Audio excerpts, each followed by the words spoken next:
Shahidul Alam yells out to reporters, telling them he's been beaten in custody. The acclaimed Bangladeshi photojournalist spends 107 days in jail without charge before being released on bail in November 2018. 5 months later, Alam is still not off the hook.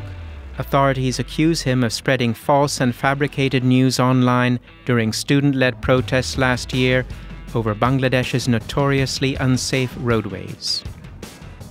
Alam remains defiant, saying he'll keep speaking freely no matter the risks.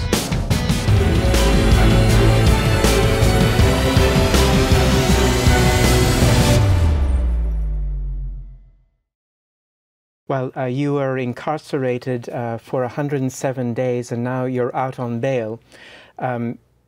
We've done a lot of coverage of numerous cases of people disappearing in Bangladesh and then turning up and never explaining what happened to them. After your ordeal, do you have an idea of what happened to these other people? I have a pretty good idea. I've been through. I didn't realize I was going to be the guinea pig, but through this process, it's fairly simple. You get picked up, you get tortured, and then you're made a deal. And based on what happens before the deal, I suppose most people feel the deal is, a good option. That was what happened to me. I mean, I was made an offer the following day, and I was told in no uncertain terms that it was going to be repeated and probably get worse, and my family might suffer as well, and that this was an easy way out.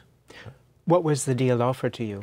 Essentially that it would all be forgotten, no charges, whatever. I would be taken back home. I could do what I wanted, but I must not criticize the government. So why did you not take the deal? I'm a journalist. I'm a citizen of a free state. I will exercise my rights. And accepting that deal essentially meant I was going to be incarcerated intellectually. That's a freedom I'm not prepared to give up. Space for freedom of expression in your country has continued to shrink. Recently, there was a FIFA commissioner who was arrested for suggesting that the Prime Minister favored cricket over football. Where is this kind of thing going in your country? We're at a very difficult situation, but I must point out that this is not something that's just happened overnight.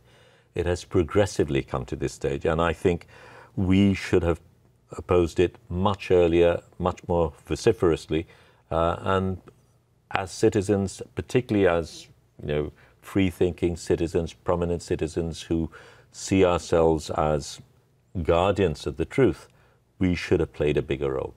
Now it has become very difficult, not merely because of what the government is doing, but also because so many people have chosen to align themselves with power, and therefore the voices that were there are now silent. You have said that the mainstream media in Bangladesh is no longer independent due to fear. What's your advice to fellow journalists in Bangladesh? Firstly, to remember that they are journalists and not PR agents, and that their allegiance should be to the people, but not the government. At the end of the day, every act that they do as a journalist should be considered in the light of the public good. And I think they've moved very, very far away from that. With exceptions, with notable exceptions, there are people, despite all of this, who continue to make a stand, and I think those are the examples the rest need to follow. But sadly, much of the rest of media have become sycophants. They have joined the gravy train, perhaps out of fear, perhaps out of convenience. In 2015, the blogger killings in Bangladesh sent many of your country people into exile. Is it safe for Bangladeshis who have been exiled to go back? I'm going to go back day after tomorrow, the same country, and it will be dangerous, but that's what I have to do. Without a doubt, it is dangerous. Not merely for people who go back, but I think it's worthwhile remembering there are a lot of people in Bangladesh now, and while so many people across the globe protested, there were people within Bangladesh who took those risks and protested. Yes, it is dangerous, and there is considerable risk, but I think that is a risk we must take. And you're now out on bail and traveling in the United States, and a few days you'll be going back to Bangladesh.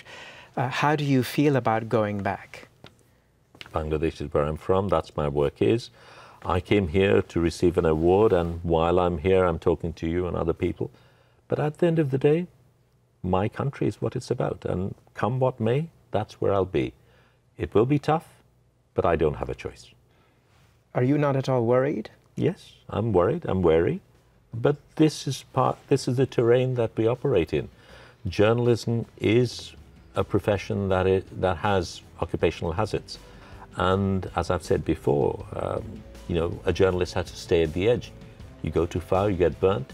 You take a step back, you become ineffective. I think we need to constantly be at the edge, feel the heat, and make sure we're safe at the same time.